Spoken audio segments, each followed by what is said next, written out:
Hello viewers, welcome to our channel. இன்றைய பதிவில் பார்த்திங்கன்னா நம்ம முடி சார்ந்த அனைத்து பிரச்சனைகளுக்கும் ஒரு சிறந்த மூலிகை செடி பற்றி முழுமையாக பார்க்க போகிறோம். நமக்கு முடி கருமையாக வளர்ந்தாலும் சரி, இல்லை அடர்த்தியாக வளர்ந்தாலும் சரி, இந்த ஒரு மூலிகை செடி போதுங்க. முடியில் எந்த ஒரு பிரச்சனையாக இருந்தாலும் குணப்படுத்தக்கூடிய அற்புதமான ஒரு மூலிகை செடி தாங்க இந்த கரிசலாங்கண்ணி. இந்த கரிசலாங்கண்ணியில் பார்த்திங்கன்னா வெள்ளை, மஞ்சள் என இரு வகை கரிசலாங்கண்ணிகள் உள்ளது. அதில் பார்த்திங்கன்னா முடியை நல்லா பாதுகாக்க போகும், அடர்த்தியாகவும் நல்லா கருமையாக்கக்கூடியது இந்த வெள்ளை கரிசலாங்கண்ணி தாங்க. இந்த வெள்ளை கரிசலாங்கண்ணியை பற்றி தாங்க முழுமையாக பார்க்க போகிறோம். இந்த வெள்ளை கரிசலாங்கண்ணியோட விதைகள் பார்த்திங்கன்னா இப்படி தாங்க இருக்கும். இதில் அந்த பூ பார்த்திங்கன்னா இதழ்கள் மாதிரி இருக்கும் பார்த்திங்களா, அதுதான் விதைகளாக மாறக்கூடியது. இதன் விதைகள் பார்த்திங்கன்னா காற்றில் மறந்து இது அதிகமாக பார்த்திங்கன்னா வயலோரங்களில் பார்த்திங்கன்னா நெல் வரப்புகளில் பார்த்திங்கன்னா இது அதிகமாக காணப்படும். இப்போ நான் கூட இது நெல் வரப்பில் தாங்க இந்த கரிசலாங்கண்ணியை கண்டுபிடிச்சி எடுத்தேன்.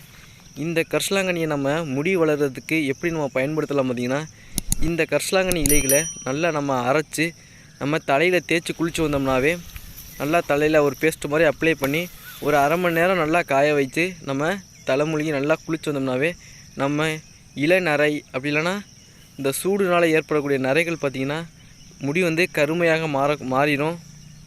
அதுக்கப்புறம் பார்த்திங்கன்னா நல்லா முடி அடர்த்தியாக உள்ளாத இடங்கள்லையும் பார்த்திங்கன்னா இது நல்லா அடர்த்தியாக வளர வைக்கும். அந்த அடர்த்தியாக வளர வைக்கிறதுக்கு பார்த்திங்கன்னா இதன் இலைகளை நல்லா மைய அரைச்சி முடி இல்லாத இடத்துல பார்த்திங்கன்னா நல்லா கொஞ்சம் நேரம் தடவி நல்லா காய வைத்து அதுக்கப்புறம் தாங்க இதை கழுவணும். அப்போ தான் அந்த நம்ம ஸ்கின்னில் வந்து இதன் மருந்து வந்து நல்லா சார்ந்து முடி பார்த்திங்கன்னா அடர்த்தியாக வளர வைக்க செய்யும்.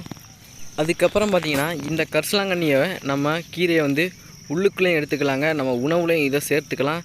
இந்த கீரையை நம்ம உணவில் சேர்த்துக்கொள்வதன் மூலம் பார்த்திங்கன்னா இது எப்படி முடியை கருமையாக வைத்துக்கொள்ளுதோ அதே போன்று நம்ம இளமையாக வச்சுக்கொள்ளுங்க. முதுமை என்ற தோற்றத்தை பார்த்திங்கன்னா இது வெளிப்படுத்தாதுன்னு சொல்கிறாங்க. இந்த கரிசலாங்கண்ணி இலைகளை நம்ம எப்படி கண்டுபிடிப்பது பார்த்திங்கன்னா, இது பார்த்திங்கன்னா வயலோரங்களில் பார்த்திங்கன்னா இதே போன்று பார்த்திங்கன்னா நிறைய செடிகள் அடர்த்தியாக இருக்குங்க. அதனால் பார்த்திங்கன்னா இதை கண்டுபிடிப்பது பார்த்திங்கன்னா உங்களுக்கு கொஞ்சம் சிரமமாக இருக்கும். அதனால் பார்த்திங்கன்னா இந்த இலைகளை பார்த்திங்கன்னா பிடுங்கி நம்ம சாறுபட அந்த இலைகள் வந்து சாறு வந்து நம்ம உள்ளங்கையில் பட நல்லா தேய்த்தம் பார்த்திங்கன்னா நீங்கள் கண் கூடவே பார்க்கலாம். நம்ம கையில் உள்ள அந்த சாறு பார்த்திங்கன்னா நம்ம கை தோற்றத்தை பார்த்திங்கன்னா கருமை நிறமாக மாற்றக்கூடியதுங்க. அந்தளவுக்கு இந்த மூலிகை செடி வந்து சிறப்பு இருந்தது. இங்கே கைகளே பார்த்திங்கன்னா நம்ம கருமை நிறமாக மாறும் பார்த்துங்க. இந்த கரிசலாங்கண்ணி பார்த்திங்கன்னா அதிகமாக உங்களுக்கு கிடைக்கல, ஒரு முறை தான் கிடைக்கிது, அதனால நான் அடிக்கடி தலையில் தேய்ச்சி குளிக்க முடியல அப்படின்னு சொன்னிங்கன்னா இந்த இலைகளை பார்த்திங்கன்னா நல்லா அரைத்து மைய அரைச்சி சின்ன சின்ன உருண்டைகளாக உருட்டி நம்ம தேங்காய் எண்ணெயில் போட்டு சிறிது வெந்தயமும் கலந்து நல்லா இதை ஊற வச்சு நம்ம தேய்ச்சிக்கலாங்க. நம்ம பார்த்திங்கன்னா தலையில் தேய்ச்சி குளிப்பதோட இந்த எண்ணெயில் ஊற வச்சு இதன் எண்ணெயை பார்த்திங்கன்னா நம்ம தொடர்ந்து தலையில் தேய்த்து வரும் மூலம் பார்த்திங்கன்னா நம்ம முடி பார்த்திங்கன்னா மின்னதோட நல்லா கருமையாகவும் நல்லா கருகருன்னு வளரக்கூடியதாகவும் இருக்குங்க. இதோட சத்துக்கள் பார்த்திங்கன்னா நாளடைவில் பார்த்திங்கன்னா இது எண்ணெயில் ஊற இதன் சத்துக்கள் பார்த்திங்கன்னா முழுமையாக எண்ணெயில் கலந்து எண்ணெயை கருப்பு நிறமாக மாறக்கூடியதுங்க. நம்ம எதற்கு வெந்தயம் கலக்கிறோம்னா நம்ம அதிகளவு சூடுனால தாங்க நரைமுடி ஏற்படுது. இளநரை பித்த நரைன்னு சொல்லுவாங்க, அது சூடுனால தான் ஏற்படக்கூடியது. அந்த சூடை தணிக்கிறதுக்காக வெந்தயத்தையும் நம்ம அதில் கொஞ்சம் கலந்துக்கணுங்க. நம்ம இதை சாதாரணமாக தலையில் தேய்ச்சி குளிப்பதோட இந்த எண்ணெயில் ஊற வச்சுக்கிறது 100 மடங்கு நல்லா பார்த்திங்கன்னா ரிசல்ட்டை தரும்.